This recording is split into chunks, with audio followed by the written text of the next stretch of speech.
इतिहास में पहली बार होगा कि देश के युवाओं ने सबसे बड़ी राष्ट्रीय पार्टी भारतीय जनता पार्टी को घुटनों में ला दिया है। आज सरकार युवाओं से बात करने के लिए तैयार हो गई है। आज 10,000 से भी ज्यादा युवा दिल्ली के जंतर मंतर से संसद भवन की तरफ लगातार कूच कर रहे थे। पार्लियामेंट की तरफ जाते हुए युवाओं ने जैसा हल्ला बोल किया कि संसद भवन के चारों तरफ से गेट और दरवाजे बंद कर दिए गए, सुरक्षा एजेंसियां अलर्ट हो गईं, युवाओं को अंदर घुसने से रोका गया और फिर पुलिस ने लाठी चार्ज किया, आंसू गैस के गोले छोड़े, वाटर कैनन का इस्तेमाल किया। कई युवाओं को गंभीर चोटें आई हैं। इससे पहले कॉकरोच जनता पार्टी का आंदोलन कई दिनों से चल रहा था। सोनम वांगचुक इसको लेकर आमरण अनशन पर बैठे थे। पुलिस ने उन्हें स्वास्थ्य का हवाला देकर गिरफ्तार कर लिया था, अस्पताल में ले जाकर भर्ती कराया था। कई दिनों से आमरण अनशन में बैठे होने के बावजूद सोनम वांगचुक की तबीयत खराब हो गई थी। अस्पताल ले जाने से पहले उनका आमरण अनशन स्थल पर ही इलाज चल रहा था। लगातार स्वास्थ्य एजेंसी या फिर स्वास्थ्य संबंधी डॉक्टर उनका निरीक्षण और परीक्षण कर रहे थे, लेकिन बीते दिनों सोनम वांगचुक को वहां से उठवा लिया गया या फिर गिरफ्तार कर लिया गया, अस्पताल में ले जाकर भर्ती कराया गया। इसके बाद युवाओं का गुस्सा सातवें आसमान पर। आज सुबह से ही पूरे देश से युवा एकजुट हो जाते हैं दिल्ली के जंतर मंतर में और फिर पार्लियामेंट की तरफ लगातार बढ़ने लगते हैं। पार्लियामेंट के अंदर घुसने का प्रयास करते हैं। खबर यह होती है कि देश के प्रधानमंत्री सहित कई सांसद पार्लियामेंट के अंदर उपलब्ध या फिर उपस्थित होते हैं। युवाओं को बढ़ता देख सुरक्षा एजेंसी और वहां की सिक्योरिटी एजेंसी अलर्ट मोड में आ जाती है।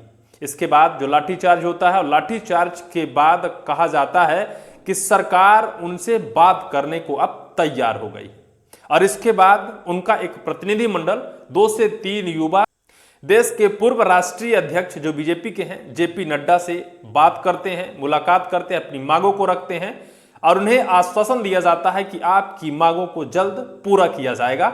और फिर कहा जा रहा है कि अब पुलिस ने जंतर मंतर से उनकी झुग्गी झोपड़ी टेंट और युवाओं को खदेड़ दिया है। यानी पूरे धरना प्रदर्शन को वहां से खदेड़ने का काम पुलिस ने कर दिया है। लेकिन सबसे बड़ी खबर यह है कि युवाओं ने आज सरकार को झुकाने का काम किया है। नीट पेपर लीक जैसे मामले को लेकर देश में आए दिन युवाओं का भविष्य खराब होता है। बच्चे पढ़ते तो हैं रातों रात आंखें गड़ा कर, लेकिन जब पेपर लीक हो जाता है सरकारी भ्रष्ट सिस्टम की वजह से तो वो युवा जान दे देते हैं, कहीं ना कहीं आत्महत्या कर लेते हैं। और इन्हीं सारी समस्याओं को लेकर आज युवा सड़कों पर था। आज का जो माहौल देश की राजधानी दिल्ली में देखा गया, ऐसा लग रहा था कि कुछ बड़ा होने वाला है इस देश में। अगर ऐसे ही युवा सड़क पर उतर जाएंगे तो देश में सरकारों के पसीने छूट जाएंगे, सरकारों के हाथ पैर फूल जाएंगे। अगर ऐसे यंग युवा सड़कों पर उतर जाएंगे अपनी मांगों को लेकर तो फिर सरकार अपने सिस्टम पर या फिर सरकार की कुर्सी जरूर हिल जाएगी। खबर दिखाता हूं, पुलिस ने कॉकरोच जनता पार्टी के समर्थक को जंतर मंतर से हटाया। सीजेपी बोली निहत्थों को पीटा, संसद मार्च में भी लाठी चार्ज, कनाट प्लेट में पुलिस ने निहत्थों को पीटा। खबर यह है कि निहत्थों को पीटा। सर्वप्रथम आपको एक तस्वीर दिखाता हूं। 3 प्रमुख मांग को लेकर सीजेपी यानी कॉकरोच जनता पार्टी का एक प्रतिनिधि जेपी नड्डा से मुलाकात किया है। सर्वप्रथम इनकी मांग है सोनम वांगचुक को तत्काल रिहा किया जाए, क्योंकि उन्हें गिरफ्तार किया गया था स्वास्थ्य का हवाला देकर। पहली मांग रखी गई है कि सोनम वांगचुक को तत्काल रिहा किया जाए। दूसरी मांग है केंद्रीय शिक्षा मंत्री धर्मेंद्र प्रधान से इस्तीफा लिया जाए। बीजेपी के सामने ये मांग रखी जा रही है। भाजपा सरकार के केंद्र के शिक्षा मंत्री जिनका नाम धर्मेंद्र प्रधान है, उनसे इस्तीफे की मांग की गई है सीजेपी के द्वारा। तीसरी मांग है आत्महत्या करने वाले नीट छात्रों के परिजनों को मुआवजा दिया जाए। और तीनों मांगें जेपी नड्डा के सामने रखी गई हैं। जितने भी देश में नीट छात्रों ने पेपर लीक होने की वजह से आत्महत्या की है, उन सभी छात्रों को मुआवजा देने की भी मांग सीजेपी ने की है। इन मांगों को लेकर जेपी नड्डा ने उन्हें आश्वस्त किया है, ऊपर बात करने की बात कही है और इसके बाद इस पर फैसला करने का उन्हें आश्वासन दिया है कि आपकी मांगों को लेकर हम बात करेंगे और निश्चित तौर पर पॉजिटिव फैसला आएगा।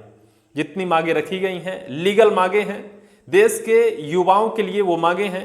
बच्चे आत्महत्या करते हैं पेपर लीक होने की वजह से, तो फिर उन बच्चों को सरकार द्वारा मुआवजा क्यों नहीं दिया जाना चाहिए जो बच्चे सरकार के भ्रष्ट सिस्टम की वजह से आत्महत्या करते हैं। खबर आपको मैं दिखाता हूं।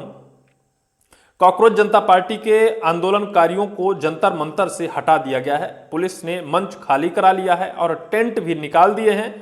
प्रदर्शनकारियों को जंतर मंतर के बाद कंटाल प्लेट से भी खदेड़ दिया गया है। इस दौरान पुलिस ने जबरदस्त लाठीचार्ज भी किया है। उधर सीजेपी ने पहले दावा किया था कि अभिजीत दीपके को हिरासत में लिया गया, लेकिन बाद में पुलिस और सीजेपी दोनों ने इस बात से इनकार कर दिया। सोमवार सुबह 8 बजे शुरू हुए प्रदर्शन में पुलिस के लाठीचार्ज और झड़प में कई प्रदर्शनकारी घायल हो गए। मामला तब बढ़ गया जब आंदोलनकारी सुबह 10 बजे बैरिकेडिंग तोड़कर पार्लियामेंट की तरफ बढ़े। इस दौरान पुलिस ने उन्हें रोकने की कोशिश की। इसके बाद प्रदर्शनकारी सांसद के करीब पहुंच गए। प्रदर्शनकारियों ने सांसद में घुसने की कोशिश की। इसे देखते हुए सांसद की सुरक्षा बढ़ा दी गई। मेन गेट को बंद कर दिया गया। पुलिस ने उन्हें रोकने के लिए आंसू गैस के गोले दागे। देर शाम तक चले हंगामे के बीच प्रदर्शन कर रहे लोगों और पुलिस के पथराव की तस्वीरें सामने आई। पुलिस के एक्शन के बाद इसके बाद भीड़ तितर बितर हो गई। जब बाहर ये हंगामा चल रहा था उस वक्त पीएम समेत सभी सांसद संसद में मौजूद थे। इस पूरे घटनाक्रम के बीच कॉकरोच जनता पार्टी के प्रतिनिधि जेपी नड्डा से मिले। इनका दावा है कि जेपी नड्डा ने उन्हें यह भरोसा दिलाया है कि जंतर मंतर और उनके आसपास अब कोई कार्रवाई नहीं होगी। जेपी नड्डा से मुलाकात कर अपनी प्रमुख मांगों को रखकर सीजेपी को आश्वस्त किया है जेपी नड्डा जी ने, और सीजेपी आश्वस्त होकर अपने धरना प्रदर्शन को समाप्त कर दिया है। इस बीच देश देशांतर से पहुंचे युवाओं को चोटें आई हैं।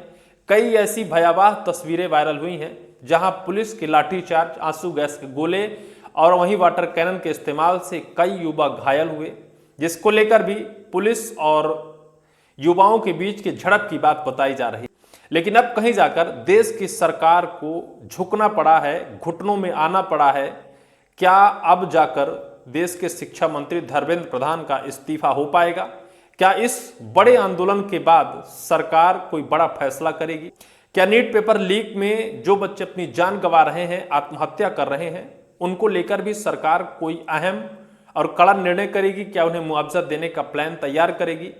कई बड़े और तगड़े सवाल हैं। लेकिन इस बीच सबसे बड़ा सवाल यह है कि अगर सरकार इन मांगों को पूरा नहीं करती है तो क्या सीजेपी फिर से सड़कों पर उतरेगी और इस बार उससे भी बड़े उग्र आंदोलन में सरकार को घेरने का काम करेगी? क्या होगा ये तो वक्त बताएगा। लेकिन इस पूरी वीडियो को लेकर आपकी क्या राय होगी, कमेंट सेक्शन पर कमेंट आप जरूर करिएगा।